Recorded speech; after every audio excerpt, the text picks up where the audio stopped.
Response ఎట్లా వస్తుంది అట్లా చాలా కేసెస్ ఉన్నాయి. నాకు ఇచ్చే ఎవరైనా కట్టారు అంటే మళ్ళీ లోన్ మాఫీ కట్టారు, ఏం మాఫీ చేయాలి? మీకు లోనే లేవు తర్వాత ఏం మాఫీ చేయాలి? అట్లా చెప్తే ఎవరైనా 5 సంవత్సరాలు 4 సంవత్సరాలు 5 సంవత్సరాలు 4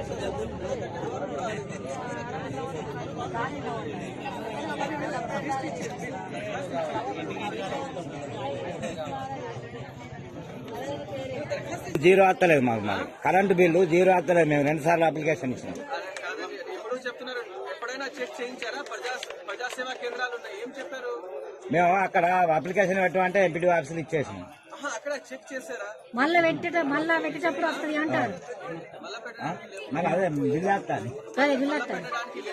మీ ఆధార్ కార్డ్, ఫోన్ నంబర్ లేదా రేషన్ కార్డ్ తీసుకుని కలెక్టరేట్ లో రండి. ఓకే, ఈడిఎం ఉంటారు, ఈ సమక్షంలో చెక్ చేసేసి చేస్తారు. నా దగ్గర కూడా నిన్న 2 వచ్చారు, అయిపోయింది. కొందరు అయితే సార్ 2 ముగ్గురు. ఎవరికి? కొందరికి కాదు, ఎవరికి? ఆ పేరు చెప్పండి, ఆ పేరు చెప్పండి, రేషన్ కార్డు ఇవ్వండి, కరెంట్ నంబర్ ఇవ్వండి, ration card, Aadhaar card, mobile number, ఏ మొబైల్ నంబర్ నుంచి అప్లై చేశారు, 3 అండ్ కరెంట్ బిల్ లో యూఎస్సి నంబర్ ఉంటది. ఈ 4 డాక్యుమెంట్ తీసుకొని కలెక్టరేట్ కి లేదా ఎంపీడీ ఆఫీస్ కి వెళ్ళాలి. ఎంపీడీ ఆఫీస్ లో కంప్యూటర్ ఆపరేటర్ ఉన్నారు, వాళ్ళ దగ్గర కరెక్ట్ చేయడానికి ఉంది. ఏమైనా ప్రాబ్లం అయితే మీ దగ్గర నుంచి కలెక్టరేట్ కూడా దగ్గరే ఉన్నాయి. ఓకే, నిన్న కూడా 2 వచ్చారు, వాళ్ళకి అయిపోయింది. మీరు రండి, అక్కడే అయిపోతుంది. ఎంపీ ఆఫీస్ పోతే తీసుకుంటలేరు అంటే మళ్ళా కొత్త పెట్టినప్పుడే మళ్ళా అయితే కానీ ఇప్పుడు కాదని తీసుకోవాలి. ఆ టైం పెట్టుకోలేదు. గత సంవత్సరం పెట్టారా? పెట్టలేదు. పెట్టలేదు, తర్వాత ఎట్లా వస్తుంది అమ్మా? ఎప్పుడు ఇవ్వాలి? పెట్టలేదు, తర్వాత పెట్టకపోతే ఎట్లా వస్తుంది? పెట్టిన వాళ్ళకి పెట్టింది సార్. ఒకసారి ఎంపీడీ ఆఫీస్ ఇచ్చేది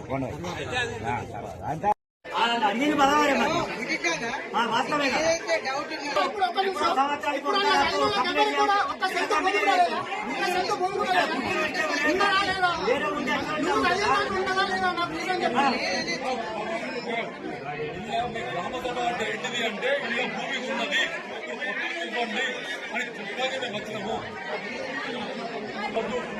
హక్కులు ఉన్నవాళ్ళు ఎవరు అని చెప్పండి, మేము చదువుతున్నాము. మేమే ఒప్పుకుంటున్నాము. మా పేరు చెప్పండి మాకు. చదువుతున్నాం కదా,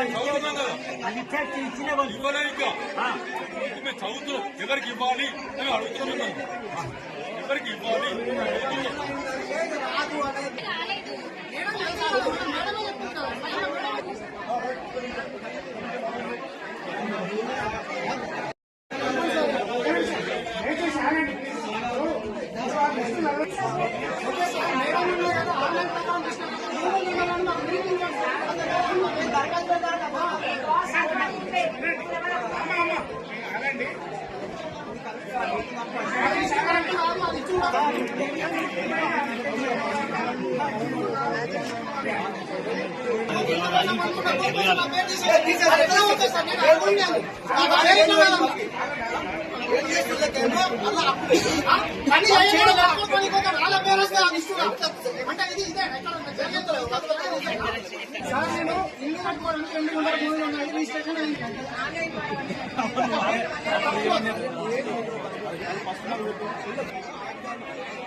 కంప్లీట్